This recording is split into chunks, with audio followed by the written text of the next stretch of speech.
के जंगल में टुनटुनी चिड़िया अपनी दो बेटियों के साथ रहती थी, जिनका नाम सुनहरी और पिंकी चिड़िया था। उसका पति कालू कौवा टमाटर बेचा करता था। एक दिन जब वो टमाटर बेच रहा था, तभी उसका दोस्त बंटी कबूतर उसके पास आता है। अरे ओ कालू भाई, क्या हालचाल है? कई महीनों के बाद शहर के जंगल से आज अपने घर आया हूँ, सोचा तुमसे मिलकर चलूं। भैया, महंगाई इतनी बढ़ गई है कि कोई टमाटर खरीदता ही नहीं। जिसे देखो सबको सस्ते टमाटर ही चाहिए। तब तक आप लोग हमारे इस वीडियो को लाइक और अगर आपने हमारे चैनल को सब्सक्राइब नहीं किया है तो जल्दी से सब्सक्राइब कर लें और कमेंट सेक्शन में जरूर बताएं कि आपको हमारी ये कहानी कैसी लगी। मेरी मानो कालू भैया, तो ये टमाटर बेचना छोड़ो और मेरे साथ शहर के जंगल चलो। अच्छी नौकरी दिलवा दूंगा, फिर भाभी और बच्चों को भी शहर बुला लेना। कालू कौवा घर जाकर ये बात अपनी पत्नी टुनटुनी को बताता है। उसकी बातें सुनकर टुनटुनी परेशान हो जाती है। सुनिए जी, आप हम लोगों को यहाँ अकेला छोड़कर शहर के जंगल क्यों जा रहे हो? हम दोनों कोई दूसरा काम करेंगे, सब ठीक हो जाएगा। मुझे मत रोको टुनटुनी, शहर के जंगल जाकर शायद मैं अच्छी कमाई कर सकूं। फिर मैं तुम सबको वहाँ बुला लूंगा। कालू कौवा शहर के जंगल चला जाता है। इधर टुनटुनी चिड़िया अकेली ही अपने बच्चों को संभाल रही थी। तभी एक दिन कालू कौवे के दोस्त का फोन टुनटुनी चिड़िया के पास आता है। टुनटुनी बहन, अब तुम्हारे पति इस दुनिया में नहीं रहे। वो काम की तलाश में नदी पास जंगल जा रहे थे, तभी तेज तूफान आया और वो नदी में बह गया, जिसकी वजह से उसकी मौत हो गई। इतना सुनकर टुनटुनी चिड़िया जोर जोर से रोने लगती है।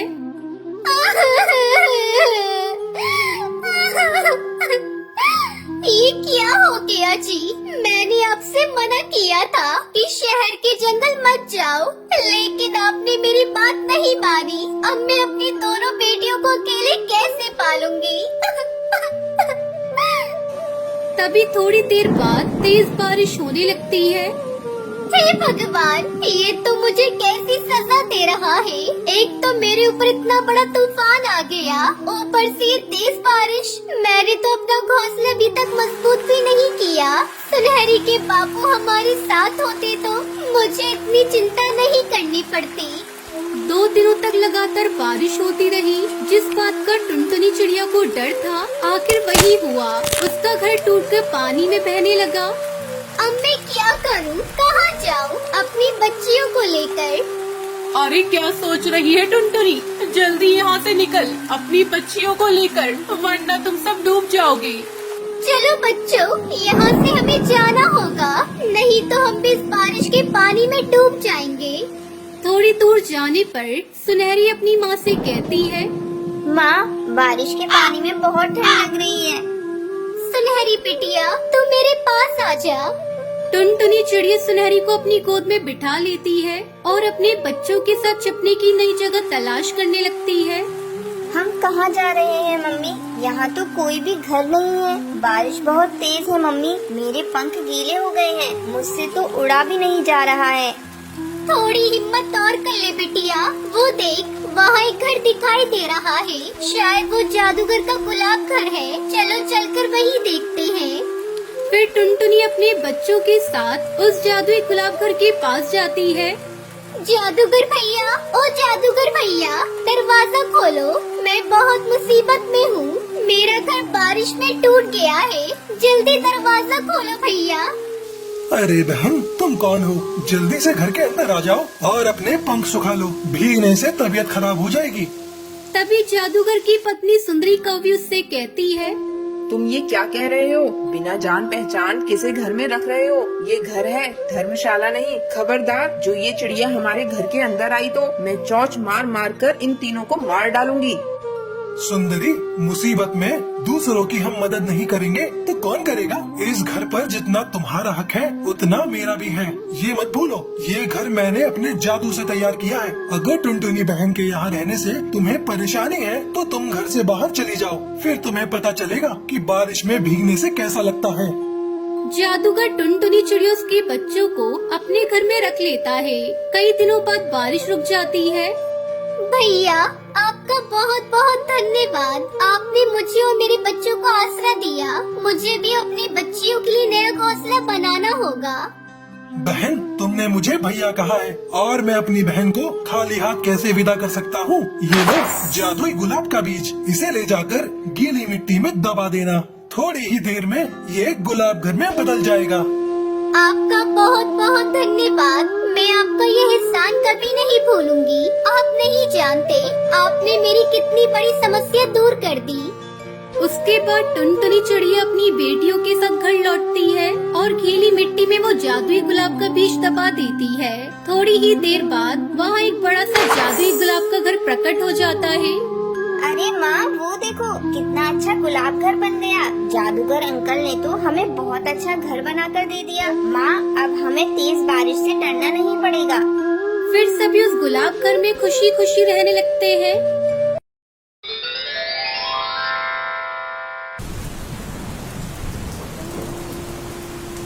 सीतापुर के जंगल में सुंदरी कौवी अपने पति कालू कौवे के साथ रहती थी। सुंदरी की कोई औलाद नहीं थी, जिससे वो दुखी रहा करती थी। एक दिन जब वो नदी पर पानी पीने जा रही थी तो एक घोंसले से किसी की करहाने की आवाज आई। पानी पानी, कोई मुझे पानी पिला दो। अरे ये तो किसी चिड़िया के कराने की आवाज है। सुंदरी कौवी जल्दी से टूनी के घोंसले के पास पहुंचती है। तब तक आप लोग कमेंट में बताएं 57 - 50 कितने होते हैं? अरे किसने तुम्हें घायल कर दिया? तुम्हारे बदन से तो खून बह रहा है। बहन, मुझे पानी पिला दो, मेरा गला सूख रहा है। सुंदरी कौवी ने टूनी चिड़िया को पानी पिलाया। बहन, मुझ पर एक एहसान और कर दो। ये मेरा अंडा है। तुम मुझे एक नेक पक्षी लग रही हो। मेरे मरने के बाद मेरे अंडे को तुम अपने साथ ले जाना और इससे आने वाले बच्चे की देखभाल एक माँ की तरह करना। और मुझे वचन दो, मेरे बारे में मेरे बच्चे को कुछ मत बताना। तुम मेरे बच्चे को एक माँ की तरह प्यार दोगी ना? माँ का नाम सुनते ही सुंदरी कौवी की आंखों में आंसू आ जाते हैं। हाँ टूनी बहन, मैं तुम्हें वचन देती हूँ, मैं तुम्हारे बच्चे को अपने बच्चे की तरह पालूंगी। अब टूनी के मरने के बाद सुंदरी उसके अंडे को लेकर अपने घर आती है। अंडे को देखकर कालू कौवा उससे कहता है, अरे सुंदरी, ये तुम किसका अंडा लेकर आई हो? लाओ इसे मुझे दे दो, मुझे बहुत जोरों से भूख लगी है। जाओ मेरे लिए खाना लेकर आओ। कैसे बाप हो तुम? इतने सालों बाद मैंने अंडा दिया है, तुम अपने ही बच्चे की हत्या करना चाहते हो? क्या तुम सच कह रही हो सुंदरी? ये तुम्हारा अंडा है? कालू कौवा बहुत खुश होता है। समय बीतने पर उस अंडे से एक चिड़िया बाहर आती है। सुंदरी उसका नाम टुनटुनी रखती है, लेकिन टुनटुनी को देखकर कालू कौवा गुस्से से आग बबूला हो जाता है।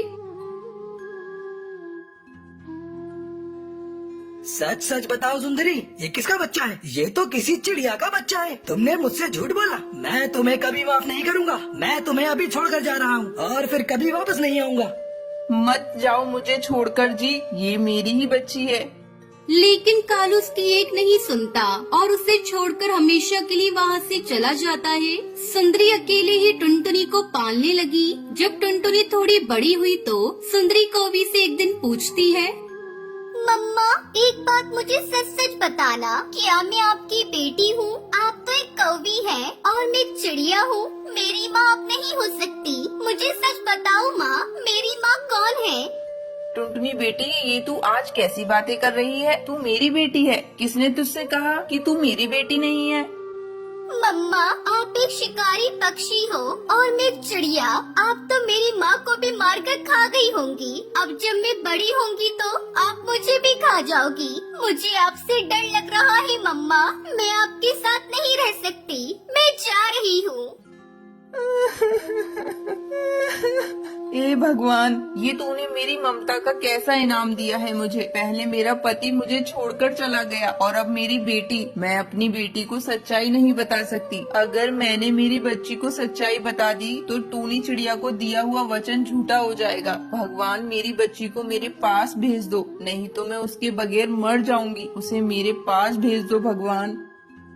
उसी के पास रह रही पड़ोसन लूसी कबूतरी सुंदरी की बातों को सुन लेती है और टुनटुनी चिड़िया के पास जाती है और उससे कहती है, तुम जैसी स्वार्थी को मैंने आज तक नहीं देखा। जिस माँ ने तुम्हें अपने सीने से लगाकर इतना बड़ा किया और अपने पति को छोड़कर तुम्हें नाजों से पाला, आज तुम उसी माँ को छोड़कर चली आई। तुम्हारी मरती हुई माँ ने सुंदरी से वचन लिया था कुछ भी न बताने को। सुंदरी ने तो अपने वचन का पालन किया है। तुम्हारी माँ को एक बिल्ली ने घायल किया था।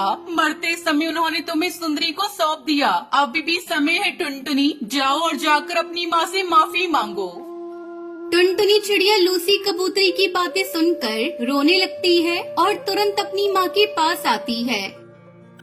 मम्मा मुझे माफ कर दो, सच्चाई मुझे पता नहीं थी। माँ मैं तुम्हें छोड़कर कहीं नहीं जाऊंगी। आपने मुझे पालने के लिए कितना कुछ किया, मेरी वजह से अपने पति से दूर हो गई। मुझे माफ कर दो माँ। सुंदरी को भी टुनटुनी चिड़िया को गले से लगा लेती है और फिर दोनों माँ बेटी खुशी खुशी रहने लगती है। चमनपुर जंगल के बस स्टॉप पर कुछ पक्षी खड़े होते हैं। तभी वहाँ पर एक 10 साल से 12 साल की एक छोटी सी चिड़िया आती है। वो वहाँ पर आकर, अंकल जी 2 रुपये दे दो ना, 1 रुपया भी चलेगा। 2 दिन से कुछ नहीं खाया है साहब जी, कुछ तो मदद करो साहब जी। तब तक आप लोग कमेंट पे बताएं 57 + 87 + 46 कितने होते हैं। ऐसे वो चिड़िया दोपहर तक भीख मांगकर अचानक से वहाँ से गायब हो जाती है। ऐसे ही अगले दिन सुबह बस स्टॉप पर आकर फिर से वहाँ पर भीख मांगने लग जाती है। ऐसे ही एक दिन बंटी नाम का एक बूढ़ा कबूतर उसी बस स्टॉप में बस का इंतजार कर रहा था। उसी वक्त वो चिड़िया बस स्टॉप में भीख मांगने के लिए आती है, लेकिन उस दिन उसे कोई भी पैसे नहीं देता। चल भाग यहाँ से, पता नहीं सुबह सुबह कहाँ से आ जाते हैं हमारा दिमाग खराब करने के लिए। हट। ऐसा कहकर उस नन्ही चिड़िया को डांट कर वहाँ पर खड़ा बंटी कबूतर देख रहा होता है। उस चिड़िया के पास थोड़े बहुत चिल्लड़ थे, इसलिए वो वहाँ से जा रही होती है कि तभी एक पेड़ से टकराकर गिर जाती है। उसके नीचे गिरते ही उसके सारे चिल्लड़ कटोरी से नाली में गिर जाते हैं। टुनटुनी वहीं पर रोने लग जाती है। वो सब देखने के बाद बंटी कबूतर चुप नहीं रह पाता। वो तुरंत उस टुनटुनी चिड़िया के पास जाकर, चुप हो जा बेटा, रोना बंद करो। ये कहते हुए बंटी सोच में पड़ जाता है कि काफी तरस आ रहा है, इसे थोड़ा पैसा देना सही रहेगा। शायद नहीं, पैसा देना ठीक नहीं होगा। आजकल भीख मांगकर बच्चे गलत नशे करते हैं। अगर मैं तुम्हें पैसे दूंगा तो क्या करोगी? उन पैसों से मैं खाना खरीदूंगी नाना जी, मैं झूठ तो नहीं बोल रही हूँ। ऐसी बात है तो चलो मैं ही तुम्हें खाना खिला देता हूँ। ये कहकर बंटी उसे खाना खरीद कर दे देता है। खाना लेकर टुनटुनी चिड़िया वहाँ से चली जाती है। उसके बाद अगले दिन फिर से वो टुनटुनी चिड़िया बस स्टॉप पर भीख मांगने के लिए आती है। बंटी कबूतर फिर से उसे खाना खरीद कर दे देता है। ऐसे ही कुछ दिन बीत जाते हैं। ऐसे ही एक दिन उस चिड़िया को खाना देने के बाद बंटी को उस पर संदेह होता है। आखिर ये चिड़िया कौन है? अगर ये सच में सिर्फ खाने के लिए भीख मांगती है तो ये बिना खाए उस खाने को कहाँ लेकर जाती है? ये कहते हुए बंटी कबूतर उसका पीछा करना शुरू करता है, लेकिन कुछ दूर तक पीछा करने के बाद वो चिड़िया अचानक से गायब हो जाती है। निकल गई, आज नहीं तो कल ही सही, लेकिन मैं ये पता लगाते रहूंगा कि वो रोज खाना लेकर जाती कहाँ है और करती क्या है। ये कहकर बंटी कबूतर वहाँ से चला जाता है। अगले दिन सुबह बस स्टॉप पर जब वो टुनटुनी फिर से आती है। ये लो बेटा खाना, आज मैं खाना घर से लेकर आया हूँ, गर्मा गर्म है, इसे अभी खा लो वरना ठंडा हो जाएगा। शुक्रिया नाना जी, लेकिन मैं इसे घर ले जाकर खाऊंगी, आप चिंता मत करो। ऐसे बड़बड़ाते हुए कहकर वो वहाँ से चली जाती है और बंटी कबूतर भी उस टुनटुनी का पीछा करता है। वो चिड़िया भागते हुए कचरे से भरी हुई एक छोटी सी झोपड़ी में जाती है। बंटी कबूतर भी छुपके से उस झोपड़ी के पास आकर उस झोपड़ी की खिड़की से देखता है कि उसमें एक छोटी सी चिड़िया और एक जमीन पर पड़ी बीमार टूनी चिड़िया थी। दीदी आ गई, अपना खाना लेकर आ गई है। ये बात सुनकर बीमार पड़ी उनकी माँ मुश्किल से उठती है। स्कूल जाकर खेलने कूदने की उम्र में अपने पिता की मौत की वजह से इतनी मुसीबत का सामना करना पड़ रहा है मेरे बच्चों को। मेरी बेटी एक पैर से अपाहिज होने के बावजूद हमारे लिए रोज खाना लेकर आ रही है। पता नहीं कितने पंछियों के सामने हाथ फैला रही है। इस मुश्किल घड़ी में मेरी हालत भी ऐसी है कि मैं कुछ नहीं कर सकती। ये कहते हुए वो रोना शुरू कर देती है। चुप हो जाओ माँ, एक बार आपकी सेहत ठीक हो जाएगी तो हमारे साथ सब अच्छा ही होगा। ऊपर वाला हमारी मदद करेगा तो मैं और छोटी बहन फिर से स्कूल जाएंगे। पहले आप खाना खाकर इन दवाइयों को खा लो, वरना आपकी तबीयत और खराब हो जाएगी। ये सब देखने के बाद बंटी अपने आप को रोक नहीं पाता और झोपड़ी में अंदर आ जाता है। नाना जी आप यहाँ? मैं तुम पर शक करते हुए यहाँ तक आ गया था बेटा, लेकिन मुझे यहाँ आने के बाद ही पता चला कि तुम कितनी मुसीबत में हो। क्या बताऊँ नाना जी, पिताजी के गुजरने के बाद माँ की तबीयत काफी खराब हो गई है। बहन छोटी है। जब मैं काम की तलाश में गई तो कुछ पक्षियों ने अपाहिज कहकर और कुछ पक्षी ने छोटी बच्ची कहकर काम पर रखने से इनकार कर दिया। मेरे पास और कोई रास्ता नहीं था, इसलिए मैंने भीख मांगनी शुरू कर दी। आज से तुम्हारी देखभाल मैं करूँगा। तुम दोनों अच्छे से स्कूल जाकर मजे से खेल सकते हो। तुम्हारी माँ का भी एक अच्छा हॉस्पिटल में इलाज करवाएंगे। अच्छे लोगों के साथ ऊपर वाला रहता है। ये बातें सुनने के बाद उन तीनों की खुशी का कोई ठिकाना नहीं था। ऐसे ही तब से वो सब एक परिवार की तरह अच्छे से रहने लगते हैं।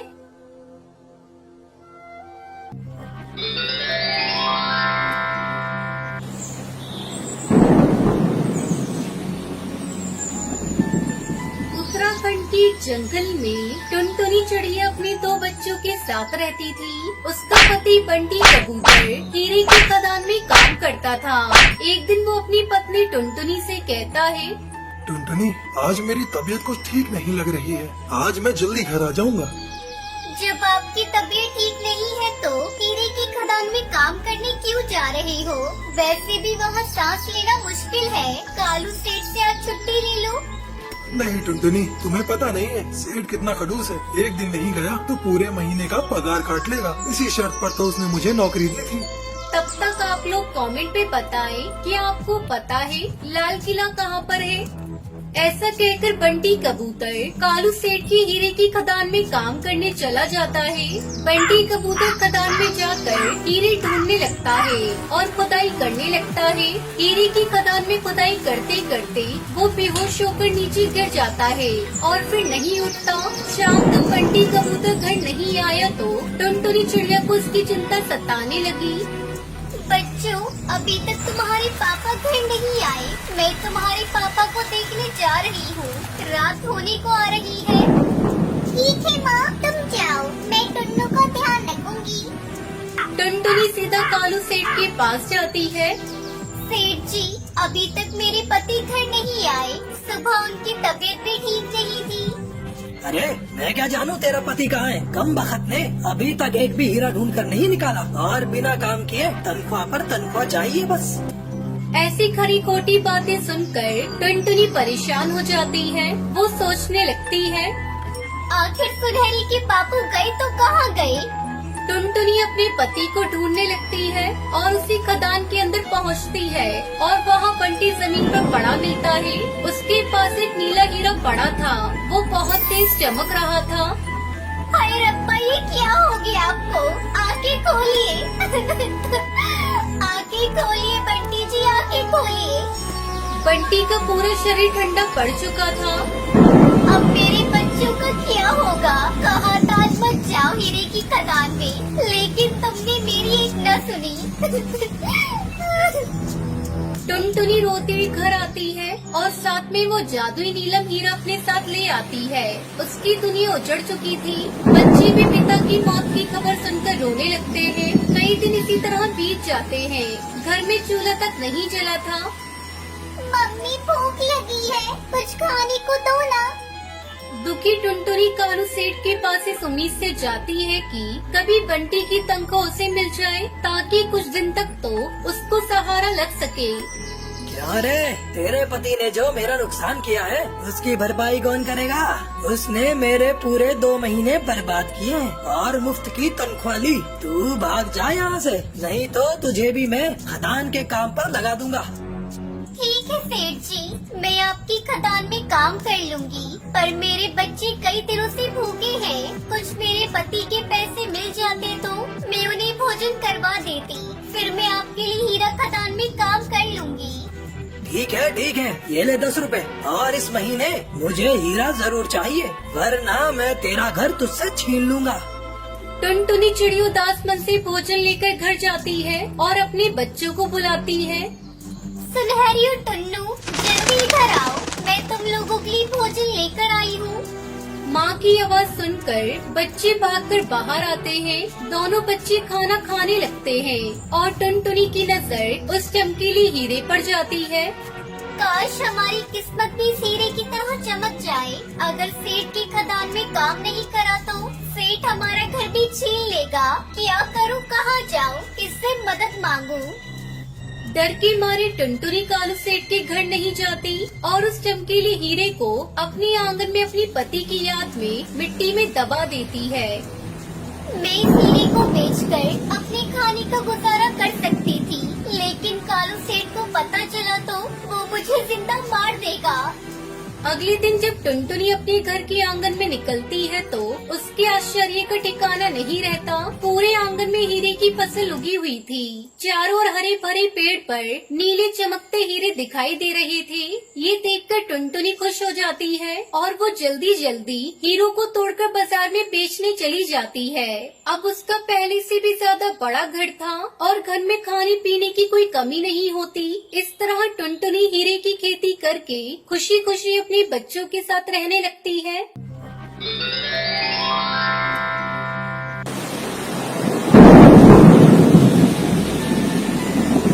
फूलपुर के जंगल में टुनटुनी चिड़िया अपने परिवार के साथ रहती थी। जंगल में उन दिनों बहुत गर्मी पड़ रही थी, जिसके चलते जंगल में भोजन की कमी हो गई थी। टुनटुनी अपने बच्चों के साथ जंगल में भोजन की तलाश कर रही थी। तब उसकी बेटी पिंकी को एक आम का पेड़ दिखाई देता है, जिस पर आम लगे हुए थे। माँ, वो देखो, वहाँ आम का एक पेड़ है। हम लोग वहाँ चलकर आम खाते हैं, नहीं तो कोई दूसरा पक्षी आकर सारे आम खा लेगा और हमें आज भी भूखा रहना पड़ेगा। टुनटुनी अपने बच्चों के साथ आम के पेड़ से आम तोड़ने जाती है, लेकिन वहाँ पहले से ही सुंदरी कौवी भी आम के पेड़ पर बैठी आम को खा रही थी। तब तक आप लोग कमेंट पे बताएं 74 - 71 कितने होते हैं। अरे टुनटुनी, तुम यहाँ अपने बच्चों को लेकर क्यों आई हो? इस पेड़ के सारे आम मेरे हैं, तू कहीं और जाकर भोजन की तलाश कर। सुंदरी बहन, मेरे बच्चे 2 दिनों से भूखे हैं, इन्हें आम खा लेने दो, तुम्हारा भला होगा। हम बहुत समय से भोजन की तलाश कर रहे हैं। ए टुनटुनी चिड़िया, चल भाग यहाँ से। इस पेड़ को मैंने पहले देखा है, इस वजह से इसके सारे फल पर मेरा अधिकार है। तो अपने बच्चों को लेकर यहाँ से चली जा, और खबरदार, जो किसी ने भी आम को हाथ लगाया, जिंदा यही दफन कर दूंगी। सुंदरी आंटी, हमें बहुत तेज भूख लगी है, हमें भी आम खाने दो ना, एक आम दे दो हमें। चलो भागो यहाँ से, नहीं तो अपनी चोंच से मार मार कर तुम्हारी ऐसी हालत बना दूंगी कि घर पर भी नहीं जा पाओगी। बच्चों, चलो यहाँ से, इस कौवी से मुंह लगने का कोई फायदा नहीं, ये दुष्कौवी है। टुनटुनी अपने बच्चों को लेकर दूसरी जगह भोजन की तलाश करने लगती है, लेकिन बहुत ढूंढने पर भी जब उन्हें भोजन नहीं मिलता तो सभी थक हार कर एक पेड़ की डाल पर बैठ जाते हैं। हे प्रभु, आप ही कोई रास्ता दिखाइए मुझे, मैं किस तरह अपने बच्चों का पेट भरूं, कुछ समझ में नहीं आ रहा है।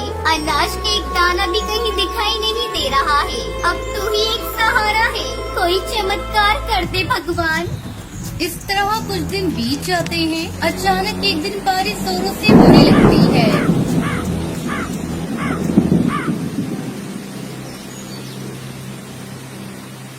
पूरे जंगल जंगल में पानी भर जाता है। टुनटुनी के बच्चे खिड़की पर बैठकर बारिश के मजे ले रहे थे। तभी पिंकी को पानी में बहती हुई एक पोटली दिखाई देती है। अगले दिन बारिश रुकने पर जब पिंकी घर से बाहर निकलती है तब उसके घर के बाहर वही पोटली दिखाई देती है जो कल पानी में बह रही थी। पिंकी चिड़िया उस पोटली को खोलकर देखती है तो उसमें बहुत सारे तरबूज के बीज थे। मम्मा मम्मा, ये देखो, इस पोटली में बहुत सारे तरबूज के बीज है। चलो इसे हम लोग अपने घर के आंगन में बो देते हैं। फिर टुनटुनी चिड़िया अपने घर के आंगन में वो तरबूज के बीज बो देती है। कुछ ही दिनों में तरबूज के पेड़ पर बड़े बड़े तरबूज लग जाते हैं। एक तरबूज को तोड़कर पिंकी चिड़िया खाने लगती है। मम्मा, ये तरबूज तो बहुत ही स्वादिष्ट है। चलो इसे हम लोग बाजार में बेच देते हैं। हाँ पिंकी बेटा, तू ठीक कह रही है। यहाँ तो बहुत सारे तरबूज लगे हुए हैं। इतने सारे तरबूजों का हम लोग क्या करेंगे? चलो मैं और तुम मिलकर इसे बाजार में बेचते हैं। फिर टुनटुनी चिड़िया उसकी बेटी पिंकी चिड़िया तरबूज को तोड़कर बाजार में बेच देती है।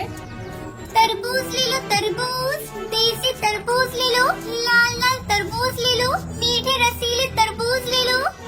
कुछ ही देर में उसके पास पैसों का ढेर लग जाता है जिससे वो अपने बच्चों को उनकी पसंद के अच्छा भोजन और शिक्षा दिलाती है। इस तरह टुनटुनी चिड़िया अपने बच्चों के साथ तरबूज की खेती करके खुशी खुशी रहने लगती है। शिमला के जंगल में टुनटुनी चिड़िया अपने पति बूढ़े ससुर के साथ रहती थी। टुनटुनी का पति एक नंबर का आलसी था, लेकिन उसका ससुर लाला कबूतर बहुत ही मेहनती था। बुढ़ापे में भी घर का सारा बोझ उसी के कंधों पर था। वो बाजार में ठेला लगाता था और कचौड़ी सब्जी बेचा करता था। एक दिन लाला कबूतर अपने बेटे कालू से कहता है, बेटा कालू, अब मैं बूढ़ा हो चला हूँ। दिन भर काम करके मैं थक जाता हूँ। तुम शादीशुदा हो, तुम्हें भी घर की जिम्मेदारी उठानी चाहिए। तुम्हें भी मेरा साथ देना चाहिए। अकेले मुझसे दिन भर ठेले पर खड़ा नहीं हुआ जाता। पिताजी, आपको तो बस बहाना मिलना चाहिए। आपको तो पता है मुझे ठेले पर आपकी तरह कचौड़ी सब्जी बेचना अच्छा नहीं लगता है। मैं तो कोई बहुत बड़ा बिजनेस करूँगा। अरे करम जले, ख्वाब तो बड़े बड़े देखता है। ये नहीं जानता कि तू कितना आलसी है। जिंदगी भर घर में पड़ा पड़ा सपना ही देखता रहेगा या कुछ करके दिखाएगा भी। तब तक आप लोग कमेंट में बताएं 56 डिवाइडेड बाय 9 कितने होते हैं। अपने पति के निकम्मेपन को टुनटुनी चिड़िया जानती थी। वो अपने ससुर से कहती है, पिताजी, इन्हें रहने दीजिए। कल से मैं आपके साथ कचौड़ी सब्जी बेचने चलूंगी। आपका साथ मैं दूंगी। टुनटुनी बहू, ये तू क्या कह रही है? भला तू कैसे बाजार में जाकर सब्जी कचौड़ी बेचेगी? तू ही घर की बहू है। बेटे के होते हुए तू काम करेगी। सारे पक्षी मुझ पर थू थू करेंगे। पिताजी, जिसे जो कहना है वो तो कहेगा ही। आप ज्यादा सोचना बंद करिए। मैंने जो कह दिया सो कह दिया। कल से मैं भी आपके साथ चलूंगी। ठीक है बहू, तुम्हारी ये मर्जी है तो मैं तुम्हें नहीं रोकूंगा। अगले दिन से टुनटुनी अपने ससुर कबूतर के काम में हाथ बटाने लगी। उसकी दुकान पर मुखिया तोता राम आता है। अरे वाह टुनटुनी, तुम और आज यहाँ। ये तूने बहुत अच्छा किया लाला, जो बहू को मदद के लिए ले आए। अच्छा बहू, आज मुझे सब्जी की जगह कुछ नया बना कर खिलाओ। ठीक है मुखिया जी, आप मुझे बस 2 मिनट दीजिए। मैं आपको कुछ अच्छा बना कर खिलाती हूँ। थोड़ी देर बाद टुनटुनी 2 मिनट में मैगी बनाती है और उसे एक छोटे से मटके में डालकर मुखिया को खाने के लिए देती है। अरे वाह वाह वाह बहू, मैगी की तो बहुत ही अच्छी खुशबू आ रही है।